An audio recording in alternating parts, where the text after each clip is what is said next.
We now have more details on Cuba's parliamentary elections with our correspondent Belén de los Santos from Havana. It is a day of joy and democracy in Cuba, as over 23,600 polling stations have opened at 7 a.m. all over the country to elect the 470 members of the 10th legislature of the National Assembly of the People's Power for the coming 5 years. So far, the National Electoral Council has informed that up to 9 a.m. local time, over 1,470,000 Cubans had already casted their ballots. This is 18.15% of the electorate. The level of participation is one of the most relevant factors to be taken into account for these elections, considering that the vote in Cuba is optional, although the island has a long history of high levels of popular participation. The atmosphere at the polling stations have been reported to be good, as voting day is going on very calmly.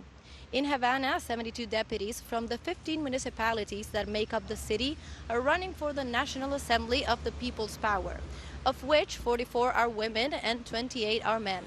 Let's remember that if the new composition of the National Assembly is confirmed in this Sunday's elections, the Cuban Parliament will continue to be the second legislative body with the highest presence of women in the world, after Rwanda.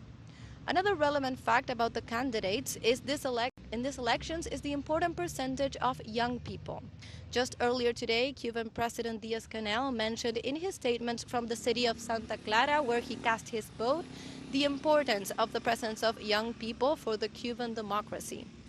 For these elections, a little more than 20% of the total of 407 candidates are under 35 years of age, and in the case of Havana, 13 of the 72 candidates for deputies belong to this age group.